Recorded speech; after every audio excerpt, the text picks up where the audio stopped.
with Platypus AI injected into it. My thought there is that I think that in the near future, in the next few years, AI is actually going to become an operating system. I think if we do this right and we get real assistive AI, it'll become the way that you utilize all of your systems and tools. That's kind of what we're working towards, is we want to be the AI operating system. So that's why we call it PlatypusOS. And how do you, well, I suppose you have a tech team that worries about that, but yeah, but had been a challenge. It was about a 2-year venture to build the whole thing out. Like, we kept building and like, oh man, like, we're missing this, we're missing that. It's like, there's a lot that you don't think about that actually goes into a browser and how it works. It's very compatible now. It works on any computer type. It's built on a Chromium, so it's a Chromium backend, which means which means that any of your what are they called? The extensions work in our system as well, so you can have that all work. It pretty much works as any regular browser would it now at this point. So there's not much we're missing at this point. And it's just more structured and I think easier to use than most of them. Yeah, so Chromium is basically a kind of your framework. Any new technologies on the horizon that you guys are looking at already? Yeah, so one of the big things that we're looking at too with our browsers, we're going to take it headless as well, which means it actually doesn't live on your device. It's going to live in a cloud-based system. And that's going to do a couple things. Number one. Hi, I'm Matt Levenhagen, founder of Unified Web Design, UnifiedLabs.ai, and the host of the Builders Podcast. Here on The Builders, our goal is to uncover the first principles behind building businesses, products, and services. If you're new here, don't forget to subscribe or follow wherever you're listening. And if you find value in our content, a like, share, or review is always appreciated.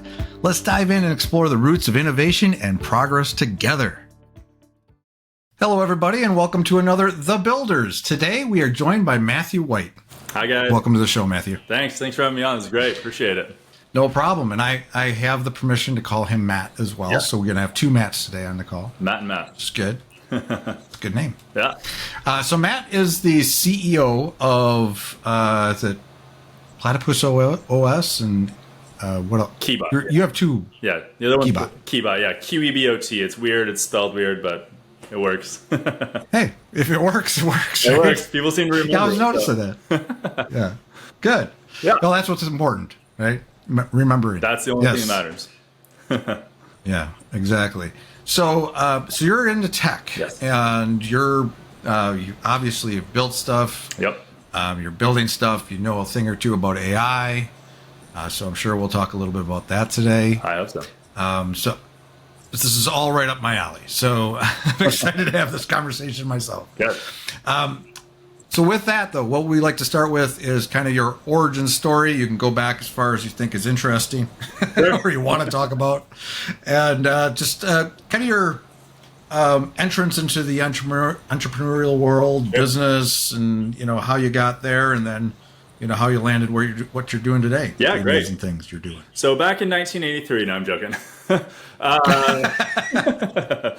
Yeah, it's been an interesting journey. So I've been in a whole bunch of industries. I started in healthcare way back in the day. I worked in marketing. I worked in advertising, and my first company ever I started was like a sports social media site. This was back in like 2009 with my co-founder that I've started 2 other companies with, which was kind of a crash and burn. I mean, it was fun. We built it, but we became great friends doing it. And then a few years later, after I kind of went through some other careers, again, mostly advertising, we built Keybot, which at first was like a website building company.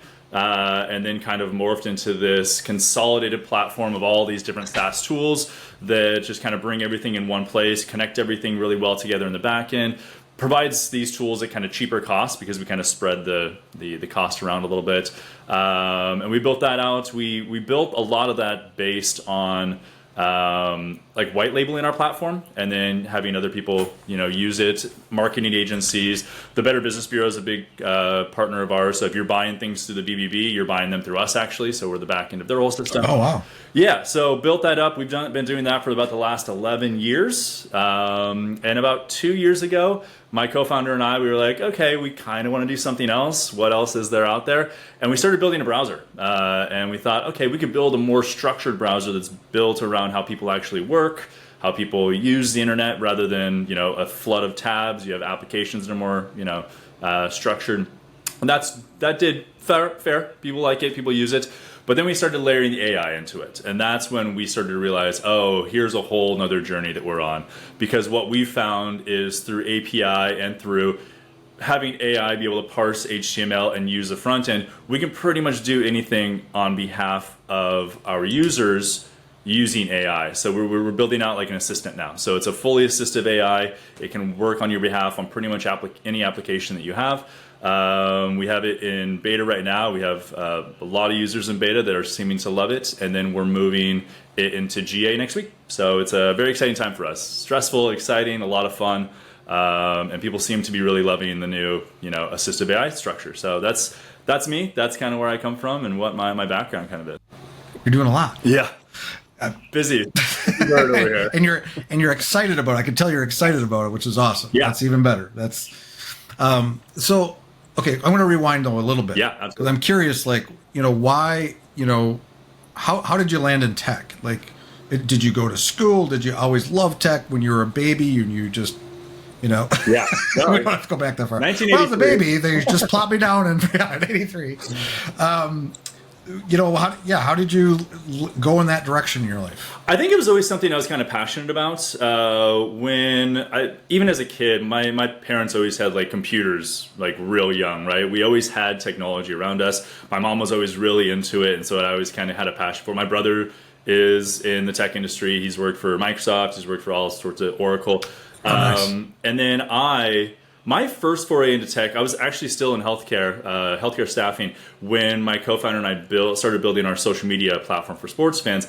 And that just that scratched that bug, that itch that I'd had for a long time, and really started to make me realize, okay, this is what I want to be doing. I want to be building something that people use and like and are excited about, that is useful for people. And so that kind of moved me in. I left healthcare and I went and worked in a marketing agency, a very large marketing agency that focused on websites and SEO, that kind of stuff. And nice. from there into advertising. But in the advertising side, we were mobile advertising, so we were like a DSP, which meant we were bringing ads through our very technical systems into this funnel. But it always kind of kept coming back to tech, and that's when I left the advertising. That's when I built Keybot, and I was like, okay, this is my direction. Tech is where I'm at. Interesting. Taught myself to code, but I'm like, when it comes to myself versus my technical founder, like he can do in 10 minutes what it would take me 10 hours to do. So it's different. Right. But yeah, I love it. I love kind of the builder's aspect of it, right? It's ever changing. It's always growing. There's always something new to look at and find. When I think about software, you build software and you never are finished building software. You're always continuing to evolve it. And so I think that's what I get excited about. It's like, it's not boring. There's always something changing, especially in AI. Right. Well, yeah. Well, right. And there, through the evolution of the decades, there's always new things coming out and new things to learn, and from the language all the way into, just technology in general, what people use and on a daily basis. And it's interesting. So you must have had a love for sports or something to wanted to do the whole sports thing. Did you play? Yeah, I played a little bit. I wasn't that great when I was in high school. I played some basketball. More of a fan. Played a little baseball. I tried football. It was terrible. I'm tall, but like not very quick or agile.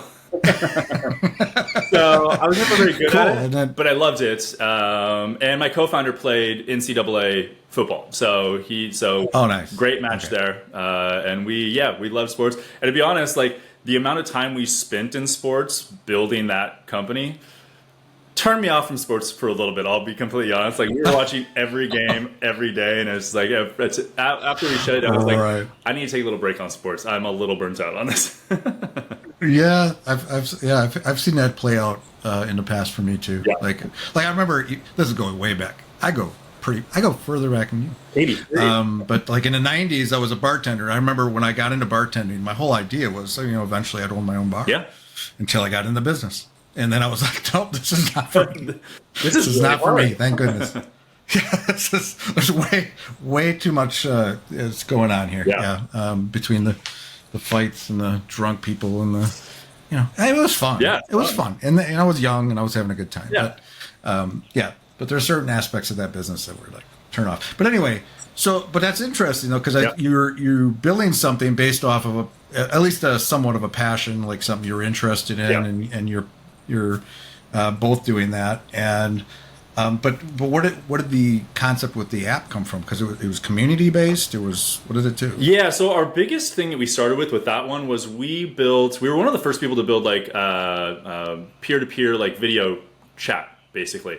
And the idea, it was called Heckle Sports, was you could be in one city, I can be in another, and we're sports fans, but of the rival teams. You could turn on your video camera, I could turn on mine, and we could heckle each other while the game was going on.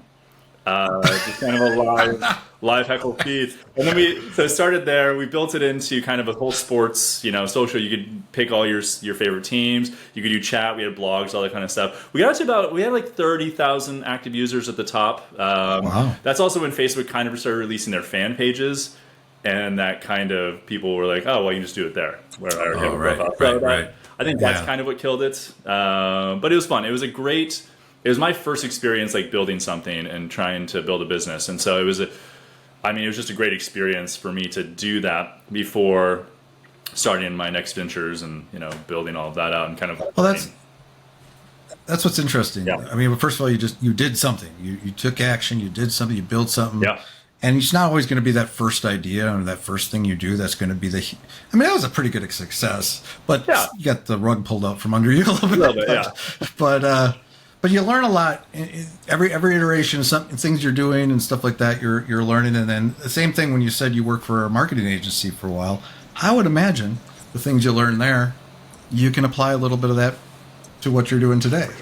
So are there things you learn there that you can kind of pinpoint that like, that's helping me succeed in these other areas? Honestly, it was the biggest reason we built Keybots. Again, kind of a consolidated platform of all these different tools. What we found is with the marketing agency I was with, we were charging our clients, small businesses, it was a small business marketing company, a lot of money for a service that, and I don't think they're really around anymore.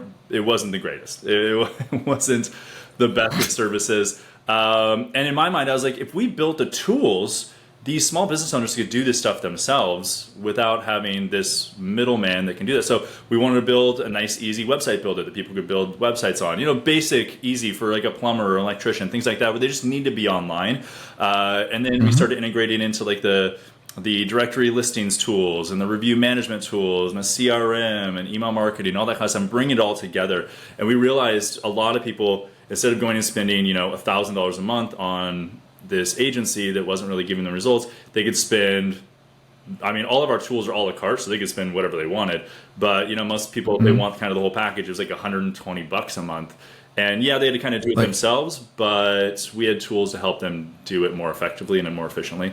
And so that's kind of what we built that premise on, is give the small business owners the tools and they may be able to do this themselves in a much more cost-effective manner. Was there some kind of event or something that told you that there's a gap in the market, or there's an opportunity here that like we were working with small businesses and they were struggling with these things, maybe they couldn't afford to go ahead. I think that was the big thing. Again, when I was at the agency, one of the things I thought about too at the agency is we would set up the website and then we would set up like their SEO and then we would set up like their ad campaigns. But once they were set up, we really didn't even do anything. Like it was kind of, we would set it and forget it and then charge them $800 a month for it. And I was like, they could use these tools themselves and then set it, forget it for $120 a month, right? And I think that's the mindset that I got into, is like, let's just help these small business owners be able to utilize these tools more effectively, not again have that middleman that is just charging through the roof and then not really doing anything. And then we can build something I think that was very scalable, and that's again a lot of agencies that worked with us loved, because it was a cheaper way for them to access these tools and use them, as well as just partnering with chambers of commerce, the Better Business Bureau, places like that could help get these tools into their markets, and it's been great. I think it was a great model we built. I think there's a lot of that. I had a buddy who owns an insurance agency. Oh yeah, I used to be in insurance decades ago, but I was talking to him, and he's got like this marketing person. He's not even locally. I don't even know where he is. Yeah, and he's paying this guy, and because I talked to him about helping him out at one point. This is even like probably a year ago or something, and he had no idea what this guy did. That's the problem. Giving the guy, he's like, I'm not getting results, but he's still paying the guy. Yeah. It's like, that was the problem I was seeing. It was like, oh, it's just so sad. Like, sometimes it can be, when you're not very tech savvy, it's unfortunately can be easy to take advantage of some people. And I wanted to build something that wasn't doing that. And I think we tried, and I think we were successful in that. And I'm pretty proud of what we built there. So that's what Keybot is basically building these tools out for people that can kind of self-serve and do their own thing. Yep. And then that led into what you're doing now. Yeah. Immediately after that. So what we did with the Keybot platform, like on the left-hand side is just all your tools. Once you log in, then all the tools are automatically single sign-in into the partners that we have, and it was just super easy to use that way. The idea for the browser was to take that same kind of mentality, but then put it like a left-hand menu of all the applications you use, so it's much more easy to access them. You're not searching your tabs and trying to find, where these things are. Get rid of some of that browser bloat, stuff like that. And again, we found a lot of users really liked that kind of reset of the mind of how a browser works. And then again, AI started really coming in, and we were like, well, let's just play with it a little bit and see what we can do.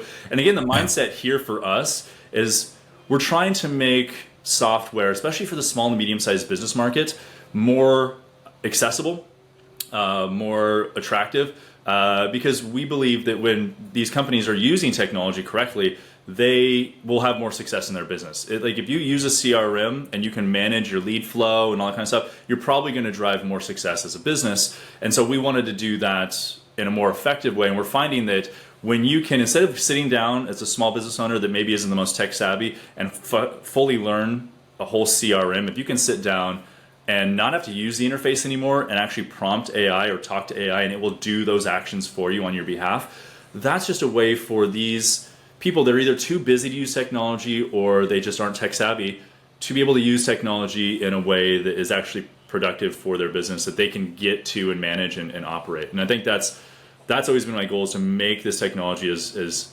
approachable as possible. And I think yeah, that's the cool thing. I think a lot of things are heading that direction. Yeah. Like I use ClickUp for our project management. It's a great tool. Yeah. And they're constantly adding features, and which is always a good thing. Yeah. To a point. And they all cost more money. Of course, but, yeah. Oh, like that's a great feature. That's per user. Why can't they just?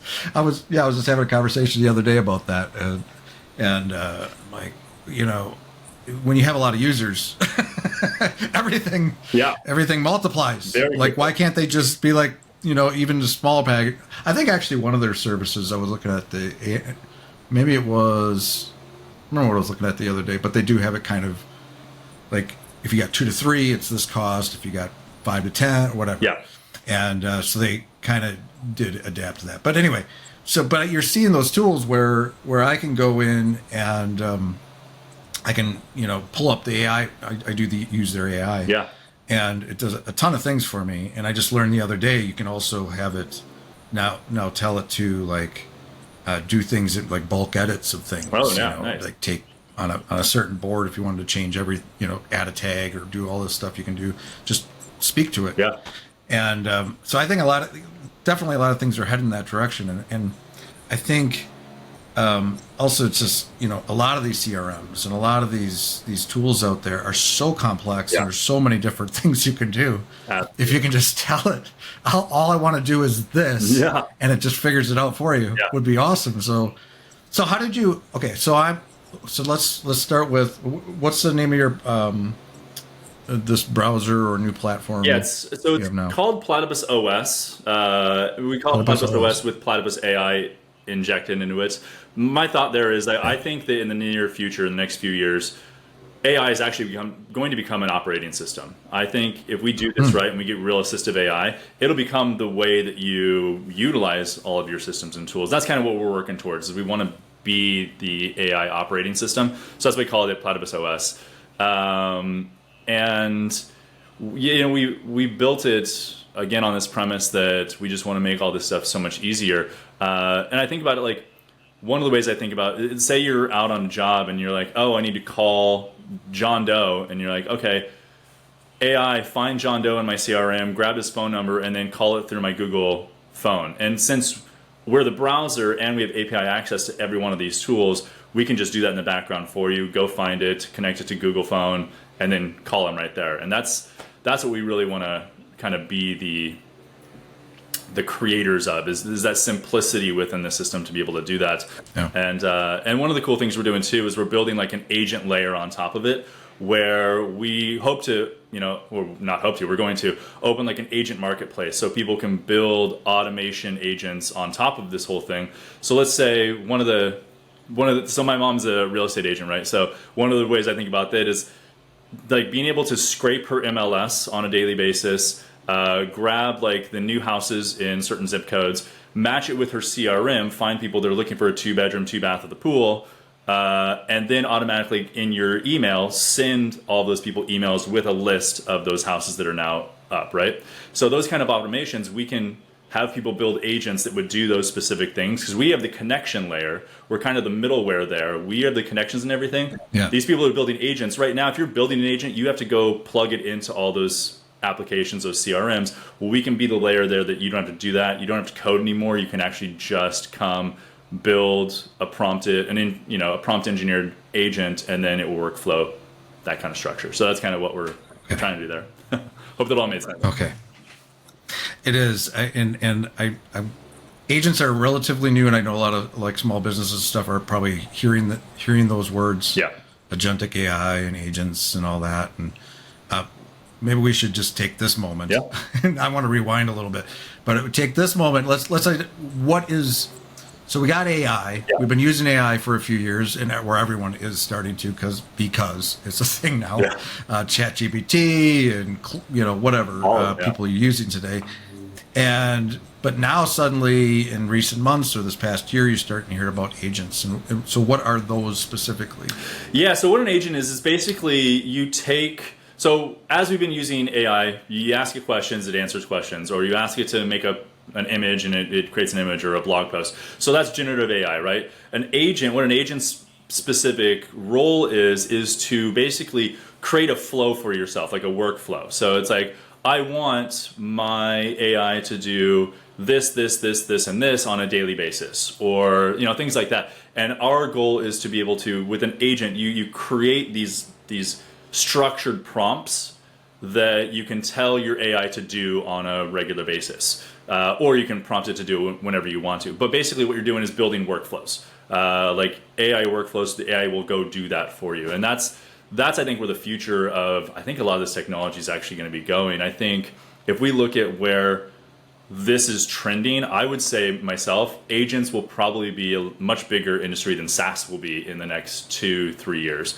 because it's easy to build, super easy to build. It's no code necessary. You can build it and deploy them within a couple days. And I think people will really want to use those, and they can be deployed so cheap too. I mean, instead of buying a SaaS tool, you could buy an agent for $3-4. And if you think about how software actually is structured, all it really is a database of information and then a user interface that you can interact with, right?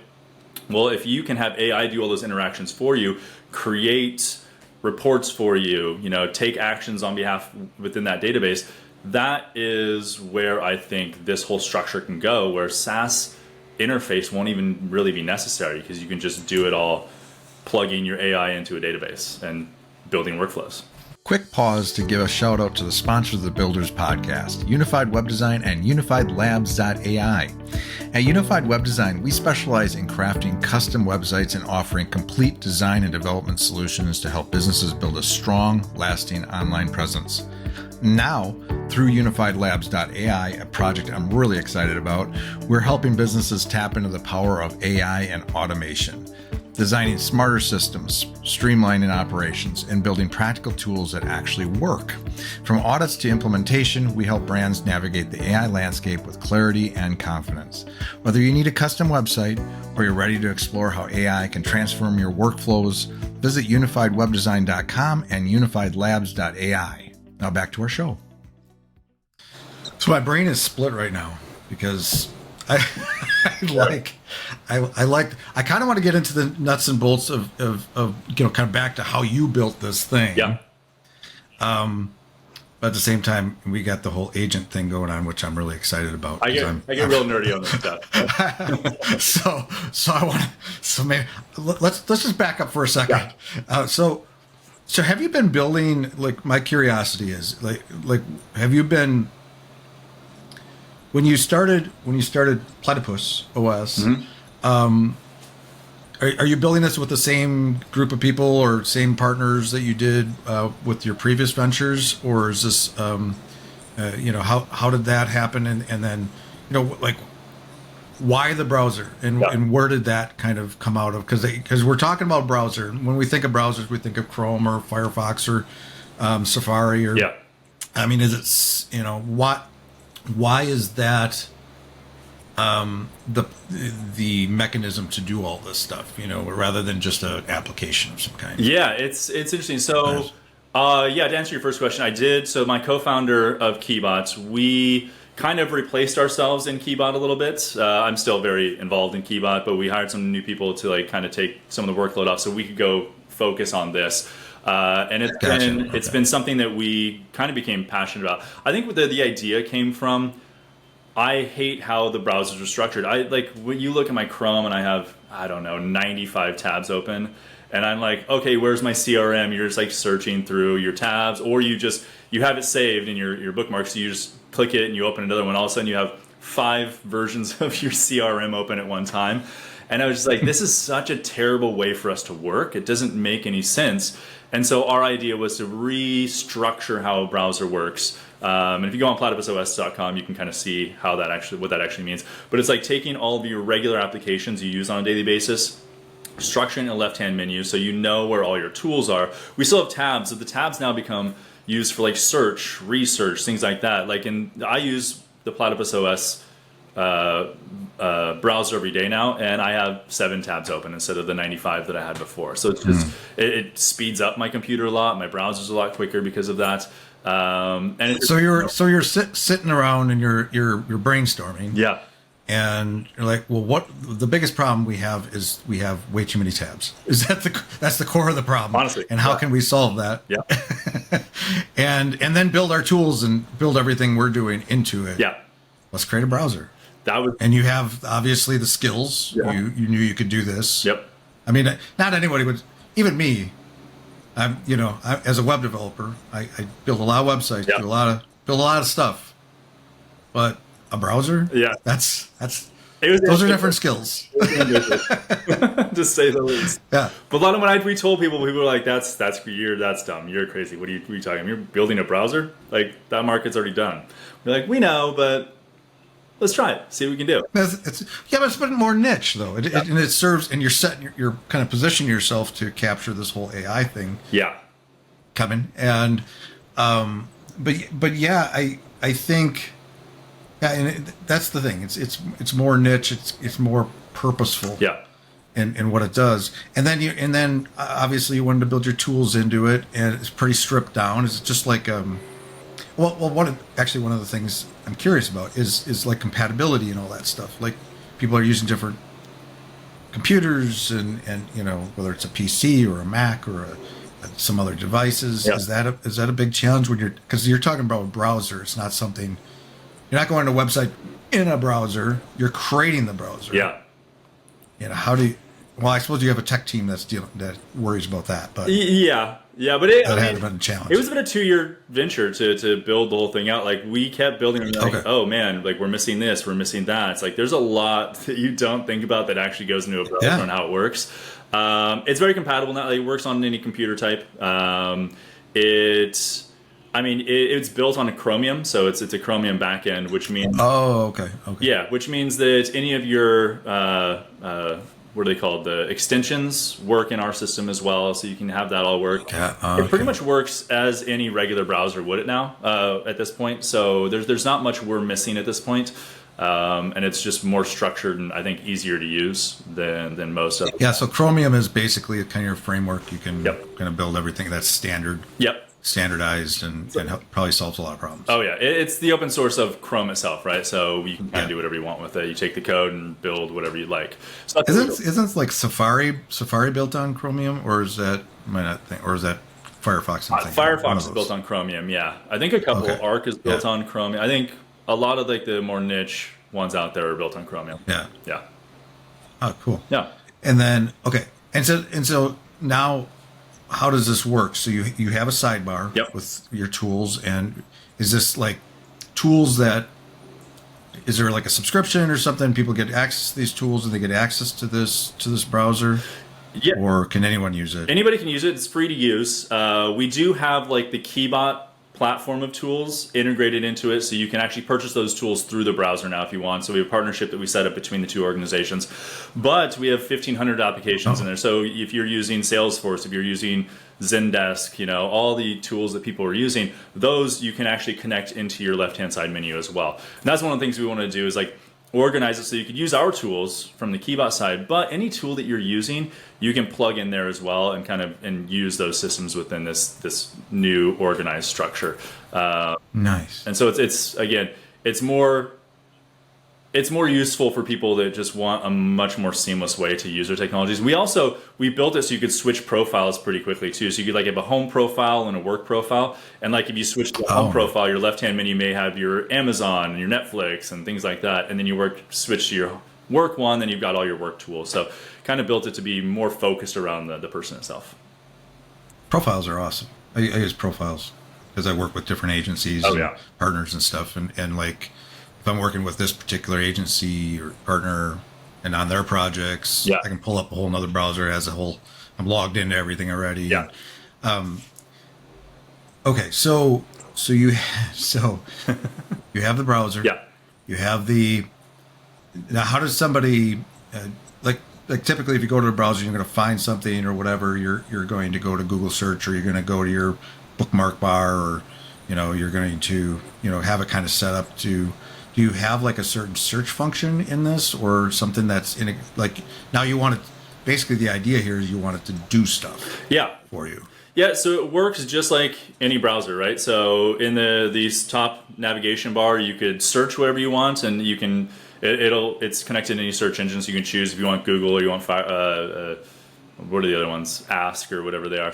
So you can choose whatever one you want, and then the search bar or the URL bar works just like any other browser, where you can search and it'll just go to whatever search engine you choose, or you can type in URLs and it'll go there. So it works exactly the same as any other browser does. But again, the nice thing is it's just organizing the applications you use on a regular basis in a much more kind of structured way to get them out of. Okay, so I was imagining like you go to you go to Google search and there's like a prompt bar and you'll just have it do anything for you. Yeah.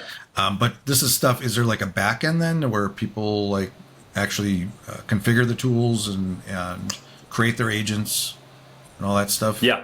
Yeah. So when you get in the left-hand bar, you'll find like at the top there you can shop for tools. Basically again connected to the Keybot platform, or there's like a little plus sign where you click that, and then the 1,500 different applications that we have connected pop up, and you just click the ones you want, and they just start showing up in your left-hand menu.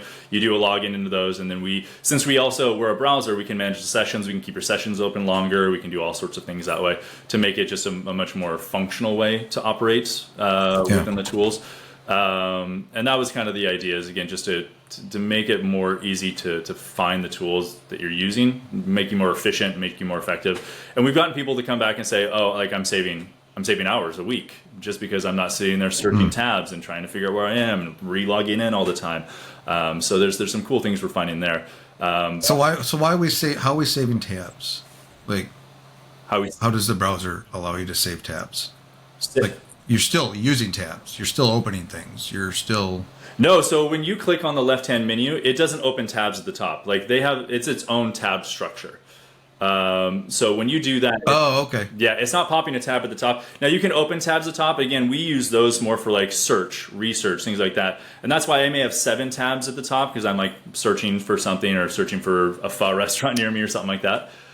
But you don't have all the tabs for your tools open all over the place. So when you click on that on the left-hand side, we've created like a hidden tab system. And so you click that and it's just where the tool comes in. It doesn't go in your tabs up top.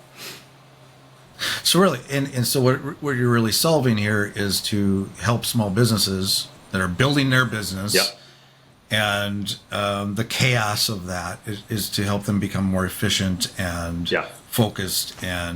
And so that's where the browser comes in. Mm-hmm. I'm trying to understand all this. And I feel like I'm talking a lot about your product, but this is really an interesting product to me. I'm fascinated by all the nuts and bolts.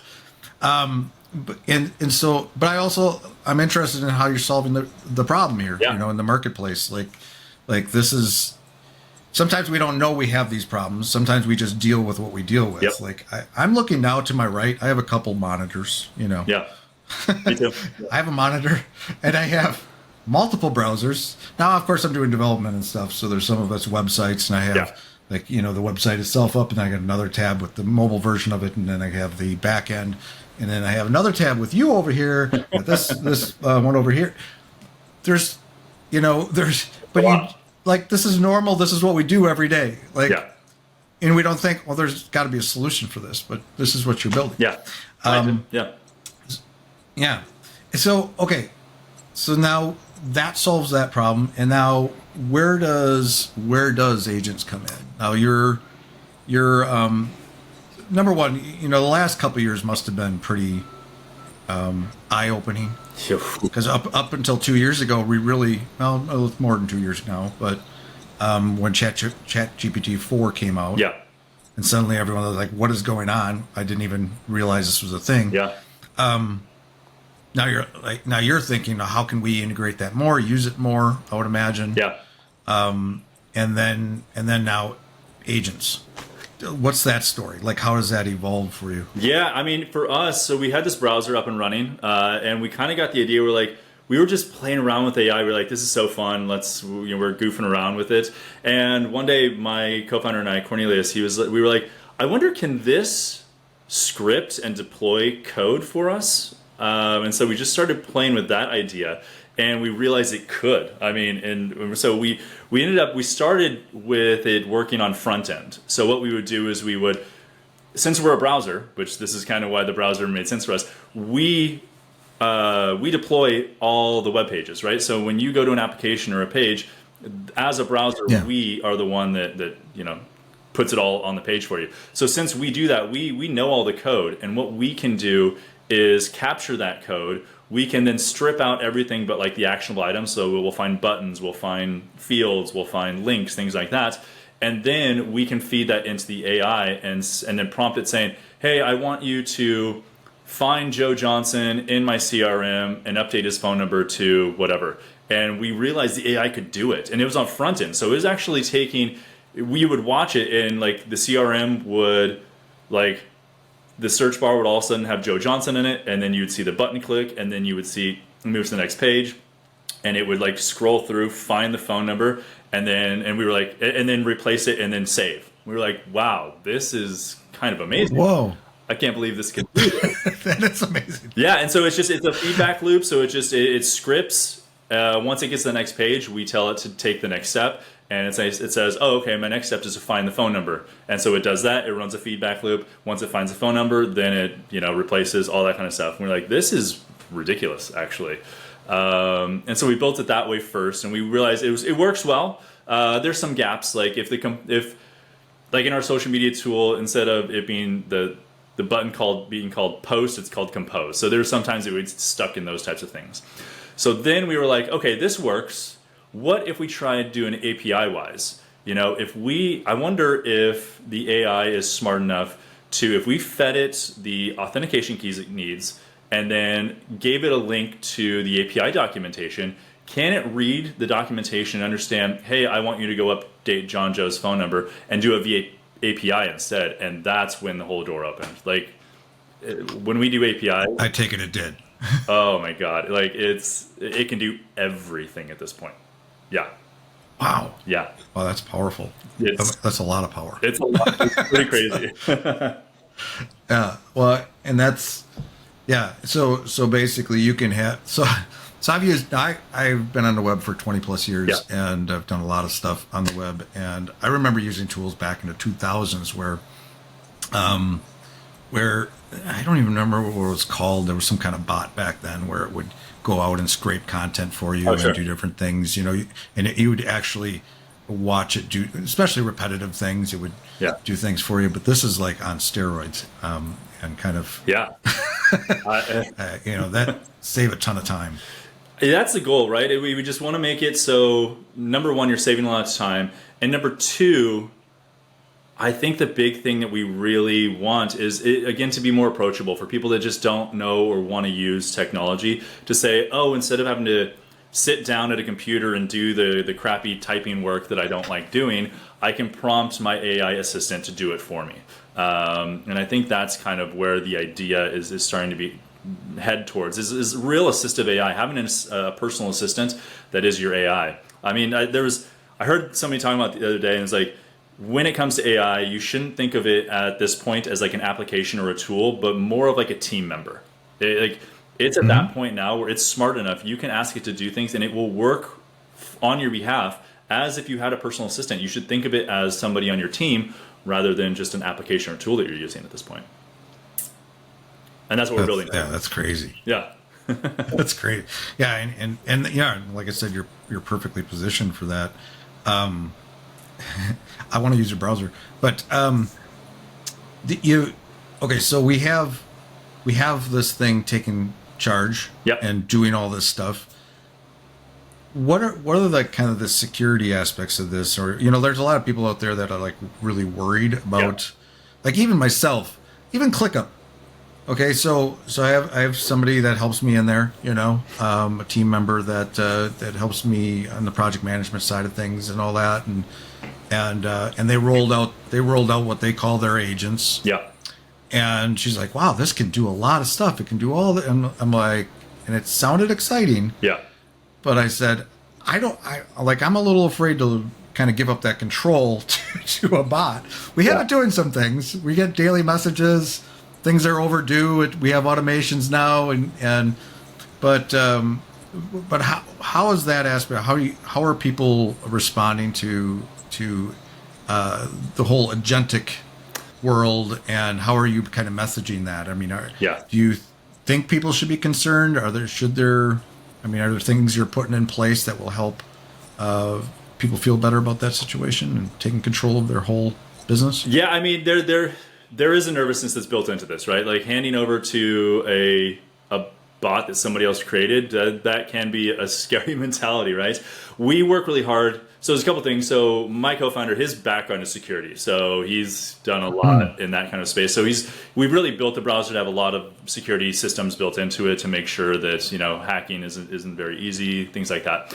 But one of the cool things about how we're building it too is, especially when it comes to our agents and how we're going to allow people to build agents within our ecosystem, is it's no code, right? So you can't code into this. It's all going to be prompt engineering. So you're going to be able to build prompts, and then when people build those prompts, they're going to have to go through a process with us. So if you want to be in our marketplace, you're going to have to submit your agent to us. We're going to go through to make sure there's nothing nefarious in it before we allow it to be on our application. We'll do the same for any updates that come through. Like if you have an update, it's going to have to go through our process.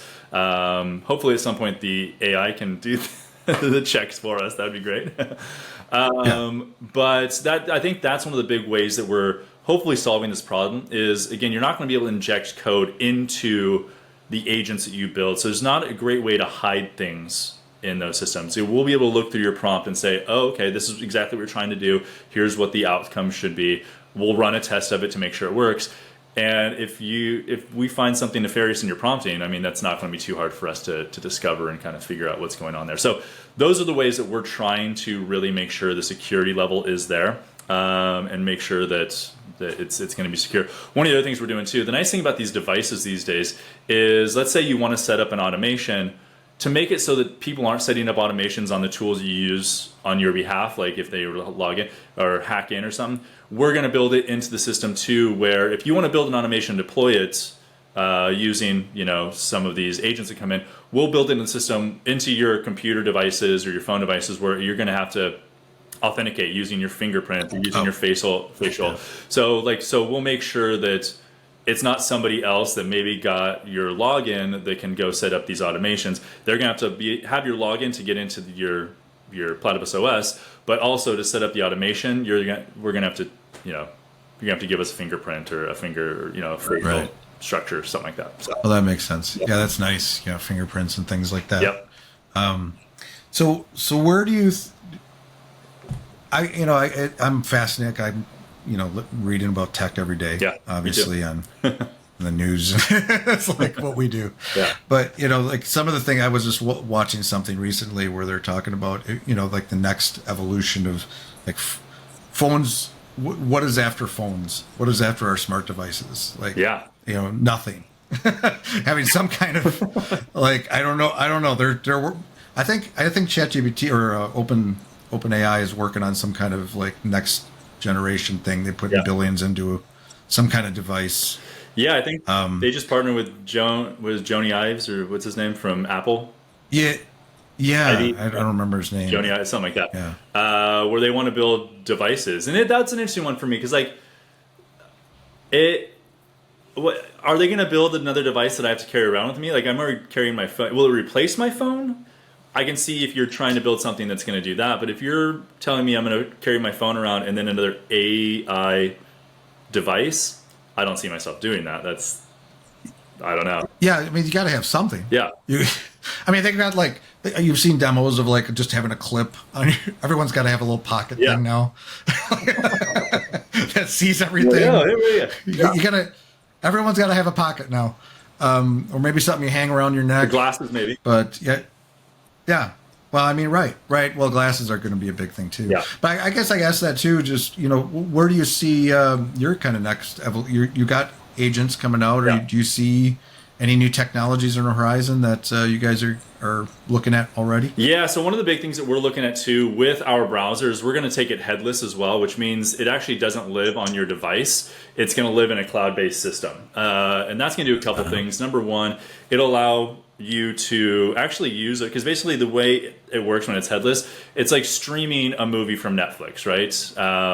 The movie doesn't sit on your device, it streams directly into your device. We can do the same thing with a browser actually. So you have an application, you stream the browser in instead of having it sit on your device, which will make it a lot faster. It also makes it'll be powered off of the internet systems that we have available and the RAM that we have available in our servers, rather than what's on your own device. So you could actually have smaller devices with less computing necessity and get a much higher quality like streaming system from our browser. So things like that. Also, with it living in the cloud, it'll be much more synced and connected to all your devices, and it will allow us to run the AI a lot faster. If it's synced in our systems, it won't have to bounce from your device back to ours. It will all sit in there, and so the AI is going to run a lot faster. And we think it's going to be more secure because devices have security threats. When you have things living on your computer, people can hack into your device and then do whatever they want. Really, if it's all living cloud-based, they can hack into your device, but like they don't have the information there, right? So it sounds like. Yeah, that sounds amazing, and I think about, I don't know why I'm thinking about quantum computers. I think about the same thing. You're not going to have a quantum computer in your house, no. But there's going to be one out there, in the cloud, and you're going to be able to just have access to it and stream that power into your small little device. Exactly. The speed that you'll get at that point is going to be more than you could even imagine. Mind blowing. And it also makes it, again, if you have like slow Wi-Fi, that won't really matter all that much, because as long as you have Wi-Fi enough that you can connect to our servers, you're going to probably be pretty fine, because the actual the going to a web page or going to open an application happens on our servers, not on yours. So it'll be a lot faster for these different applications to work on slower Wi-Fi, which is kind of cool. Very cool. Yeah. Very cool. Well, we could talk about this all day, obviously. I sure could. But we're not. We could keep going. I got to control myself this whole conversation because there's all these different rabbit holes I wanted to go down. Yeah. But I tried to keep it in some kind of narrow field. Yeah. But if somebody wants to learn more about what you're doing, obviously PlatypusOS.com, is it? Or Yep. is it .io or .com. something? You got it. .com? Yep. That's where they can go. Is there anywhere you hang out on the World Wide Web if somebody wanted to chat with you? I mean, LinkedIn or Twitter or X, I guess. Connect with me on LinkedIn. That's great. I typically answer messages there. Honestly, email me, matt@platypusos.com. I don't mind. My email box fills up anyway. And I like getting questions and thoughts. And I just love chatting to people. I go to these networking events all the time just to see who's out there and what they're building. And I think, for example, when we got partnered with BBB, that was like, I met somebody at events that introduced me to another person, to another person, to another person, to another person. They got us into that account, right? So I think just getting out there and meeting as many people as possible, especially if you're an entrepreneur, is what it will take to go build something. And that's my probably biggest instruction. Yeah, that's the key. Yeah, that's the key in a lot of businesses is networking. Yep. And meeting people. Yep. Very good. All right. Well, thanks for joining us, Matt. Absolutely. It's been a real pleasure. This is great. All right. Appreciate it. Till next time. Thanks for tuning in to this episode of the Builders Podcast. One more quick note about our sponsors. At Unified Web Design, we're passionate about doing better together, partnering with agencies and businesses to deliver exceptional web design, development, and ongoing support.